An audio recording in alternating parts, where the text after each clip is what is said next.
Hi, it's Mrs. Hall. Welcome to Mrs. Hall's art room. Today we are going to make crabs. How many of you are feeling a little bit crabby lately?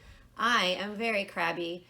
I'm crabby because I can't go to swim practice right now. Some of you are crabby because you can't go to soccer or baseball practice. Some of us are crabby because we can't play with our friends and have play dates and sleepovers. Well, I am very crabby that I don't get to see you at school every week. So today we are going to make crabs.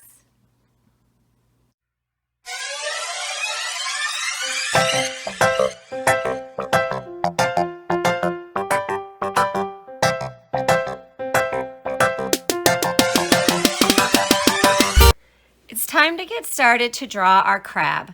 There are 9 steps that we're going to follow. You may start with a pencil first, or if you would rather use a Sharpie, you can use a Sharpie.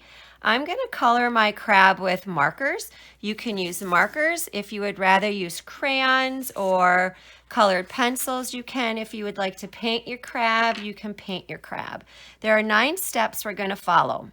If you follow all the steps and you look all the way down to number 9, you can see that in number 9, I drew 2 smaller crabs.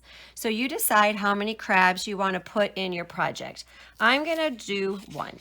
Step number 1, I'm going to draw an oval. I'm going to draw that oval near the center of my paper. I'm going to use a marker. You can use pencil first and then erase if you need to erase. Step number 2, I'm going to draw 2 rainbow shapes, one on each side, and those are going to be for the beginning of the claws. It looks a little bit like I'm drawing the head of a teddy bear, but this is not a teddy bear. Step number 3, I'm going to draw a letter U shape at the end of each of my rainbow shapes to begin making my claws. Make sure that you touch the bottom of that first shape just like that. Step number 4, I'm going to draw the claw. If you look very closely, it looks like I connected that with the letter V. So right in between this space, I'm going to make this a little bit taller, and then I'm going to make a letter V shape. I'm going to make this one a little bit taller, and I'm going to make a letter V, and then I'm going to connect that. Remember, you can always pause the video if I'm going too fast for you. Step number 5, I'm going to draw 3 shapes on both sides, so 6 altogether, to begin drawing the legs. That shape looks a little bit like another rainbow shape, a shape that we are all very familiar with. But I'm going to make a straight line and then a curve, a straight line and then a curve down, a straight line, and then a curve. Put all 3 of those pretty close together so that you have a big opening right here at the bottom. And then I'm going to do the same thing on this side. Keep those pretty close together so that the belly down here, the legs aren't right in that space. Let's look to step number 6. Step number 6, I'm going to do the same thing again. I'm going to add 6 more parts to the leg, 1 on each side. And then I'm going to do the same thing on this side. Now I'm ready for step number 7. If I look at step number 7, I can see I have to draw 1 more. So there are 3 parts to each of the leg. And then I see some little lines right there to start the eyes. Step number 7. But this time I'm going to go down like this and around. I'm going to go down and around, down and around. So it looks like the feet of the crab's legs. And now I have 6 legs on each side. I'm going to draw a line here and here and then 2 more, and these are going to be for the big eyes that stick up. Step number 8, a smile and some eyes. I'm going to draw a circle on the top of each of these lines, and then I'm going to make a pupil. Remember, the pupil can give a lot of personality to your crab. Do you want your crab looking that way? You can draw the pupils right on the ends. Do you want your crab looking that way? Do you want your crab to be looking up, or do you want your crab to be looking down?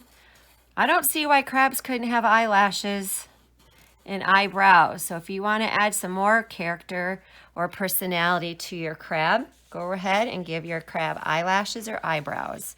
Step number 8, I'm going to add a mouth.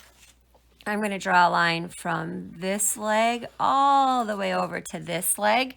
And I like to draw cheeks. You know that I draw cheeks on a lot of my pictures, just like I did on my frog.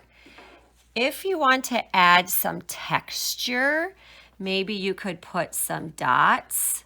Dots are my favorite texture. I love polka dots on my artwork. I love polka dots on my background. So if you think that you might want to add some texture or a little bit of some designs, then you can add some more detail if you would like. Maybe you want to make a little line right there. Maybe you want to put a little nose. You can add whatever detail you want. Step number 9 is the background. What environment is your crab in? Do you want to draw some fish? Do you want to draw some bubbles? Do you want to draw waves? How about some sand or seaweed? Maybe some starfish. I'm going to draw some sand at the bottom. My crab is going to be down near the bottom of the ocean. I'm going to draw some seaweed. I'm going to draw a line. You could stop like that and make your seaweed like that, or you could draw another line.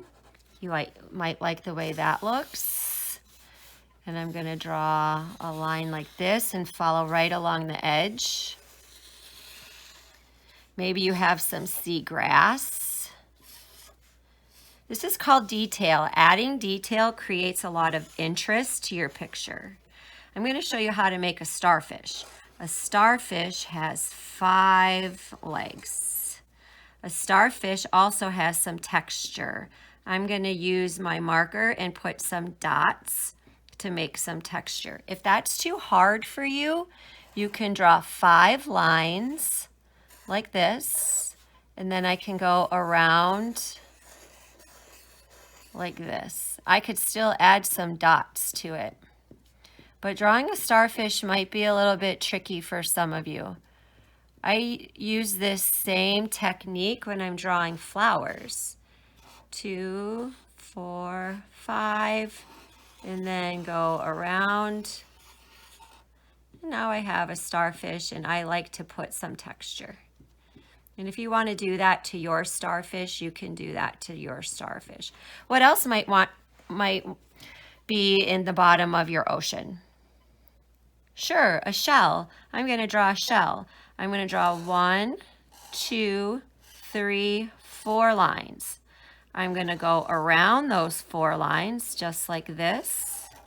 Draw a line like that and a line like that. And ta-da! I have made a shell. That wasn't hard at all. Let's try that again. 1, 2, 3, 4 lines. Now I'm going to go around those lines. Draw a line like that and a line like that. And now I have 2 shells in my picture. I'm going to add another starfish down in my sand. What does sand feel like? Is it smooth? Is it hard? Of course, sand is full of grains. Lots and lots and hundreds and thousands of little grains of sand. So I'm going to put some dots in my sand to make it look like it's has some texture and little grains. What could I put over in this space? Oh, I think it's going to be perfect for another starfish. I like detail, lots and lots of detail. What other kind of detail could I draw? Fish. I'm going to draw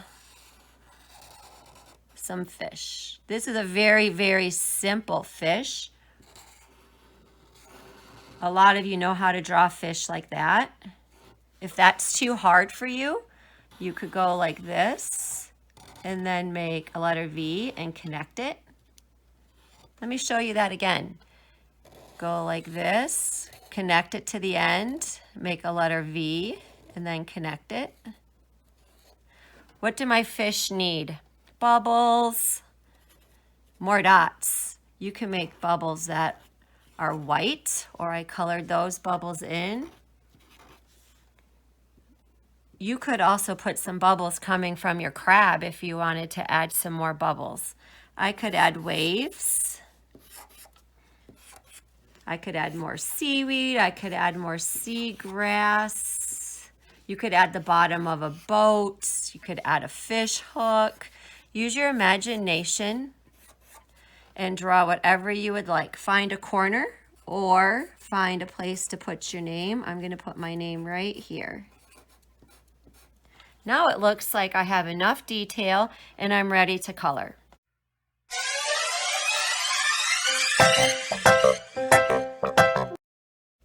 I'm going to use markers to color my fish and to color my crab. I think a great color for a crab is red. Do you have a favorite color? Does anybody know what Mrs. Hall's favorite color is? You're right, my favorite color is purple. You know what my second favorite color is? Green. I love purple and green, especially light green. I call that Shrek green. That's one of my favorite colors, purple and green. And purple and green together look great. But I don't think purple or green would be great for a crab. I think a good color for a crab is red. But if you want to make your crab a different color, you can make your crab a different color. You can use markers for your crab. You can use crayons or color pencil. If you feel like painting, you can paint. Maybe you want to use crayons for your crab and then watercolor paint the backgrounds. If you use marker and watercolor paint, definitely make sure that you use watercolor paint after, because you don't want to ruin your markers, because you all know that when markers touch water, you're going to ruin it. So don't let your markers touch water. Notice how when I color, I like to color back and forth and stay in my lines. Try to make sure there's no white paper showing. You all know that. No white paper showing. What would be a good color for fish? I'm going to make my fish goldfish, even though there aren't goldfish in the ocean. Don't these look like goldfish crackers? I think they're very cute. You can make your fish whatever color you want. Maybe some are orange, maybe some are yellow. Maybe you make a top fin, maybe you put a stripe on your fish. I have noticed that I've been using a lot of markers lately. Does anybody know what color marker people use the most? What color marker runs out of ink the fastest? If you guessed blue, you guessed right. Why do you think blue is the marker color that runs out the most? Because people use blue to color a sky, and people use blue to color the water. So blue is definitely used the most. What do you think the next most popular marker color is? Maybe it's green. I actually like to color with yellow. I think yellow markers color very well. Speaking of yellow, I'm going to use a yellow marker to color this starfish. Because why not? Why not have a yellow starfish? What else could I color yellow in my paper or in my picture? I think I'm going to color the sand yellow. I think yellow is an easy color to color with. I don't think yellow markers run out of ink very quickly. I'm going to color yellow sand. If I have yellow sand, do you think yellow is a good color for my starfish? Why don't you think it's a good color for a starfish? You're right, because if I made a yellow starfish and yellow sand, then you would not be able to see that starfish very well. You want to make good choices when you're choosing your colors, so you don't have the same color touching the same color. You want to contrast your colors so that you can see everything really, really well.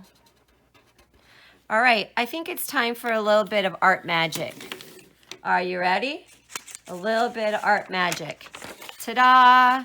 Here is another crab. This one has some pink starfish and pink shells, and I colored the background all blue. And here is another crab, very similar, but look at what I did. I did some layering. I put some brown swirls on top of the sand. How about if I take a dark blue and I make some bubbles in the background of this one? I really like to layer. I like to layer oil pastels on top of tempera paint. I like to layer crayon on top of watercolor paint. Why not layer different colors of marker on top of other colors of marker? You can layer a darker color on top of a lighter color to make texture. Remember I said how much I love dots? Looks like I have a lot of extra bubbles in the background. And doesn't that add more detail and make it interesting? I could even add another marker, take another marker, and I could put some stripes on top of my fish for more detail. Artists love detail. And you can see that I added some pink on top, some bright pink on top of my light pink. I could take some dark green and I could put some dark green right on top of these lines of my seaweed.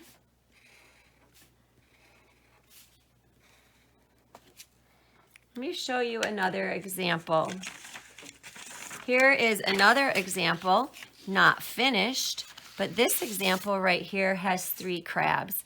I was thinking I'm gonna watercolor paint that. So I have some water, and today I have some paint, and let me grab my paintbrush and I'm gonna paint the water. Paint very carefully. I colored everything in with marker, and now I'm going to paint.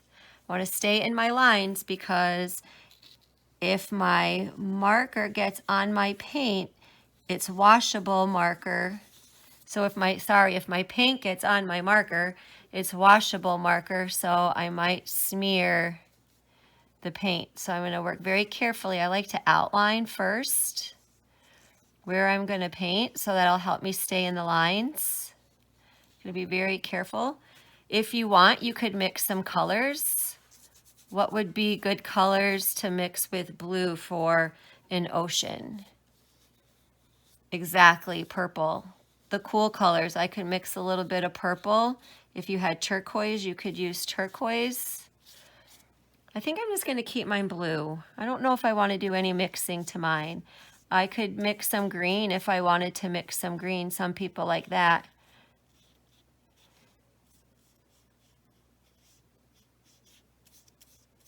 You have to make sure you paint very, very carefully. Painting around my bubbles is going to be tricky. All right, give me a couple minutes so I can finish this up, and let's wait and see what it's going to look like when I'm all done. Stay tuned.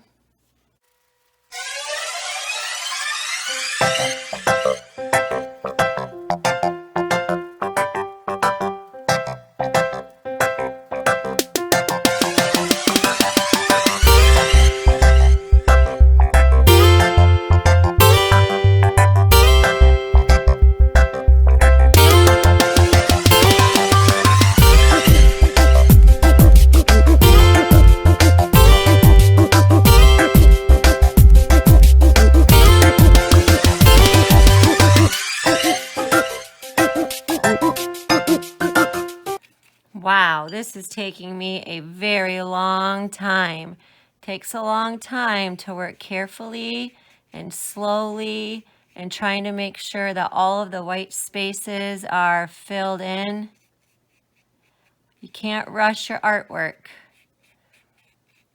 I'm taking my time. I'm using the tip of my paintbrush. I'm just using a little bit of water when I need a little bit of water. Really taking the time to outline my shapes where I want to paint so that I don't get too carried away and sloppy, especially outlining these little tiny bubbles. Oh, I might have covered them up a little bit. That's why it's important to be so careful. Going around the claw. To move my paint tray out of my way. I'm almost done. Then I'll have to go back in and see if I can touch up any white spots that I might have missed. Or if I want to add any other colors to my picture anywhere, maybe some little dots for grains of sand down in the yellow sand. I could add some brown if I wanted to, or I could add some stripes of paint on my fish. That's up to you if you want to go back in and add any more detail. I'm almost done. I'm getting close. Just a few more spots to get. Remember when I talked about how blue markers run out of ink faster than all the other markers? Can you guess what color paint we use in the art room more than any other color of paint? Correct, blue. I have to order twice as much blue as I do any other color because we use so much blue. Is blue anybody's favorite color? I bet a lot of you have the favorite color blue. I also like blue. It's not my favorite, but it's probably my third favorite. All right, now it's time for me to go back in with my paint and touch up any spots that I think I need to cover up with some blue because there might be too much white showing. Go back through, take my time. Don't rush. Any more spots? I think it looks pretty good. All right, so here's a crab with watercolor paint in the background. Here's a crab with all markers, with layers of markers in the background and on the sand. And then here's a crab that's all marker. So students, you decide what kind of crab you want to make. Hopefully you're not too crabby being at home all this time. I sure do miss you. Bye.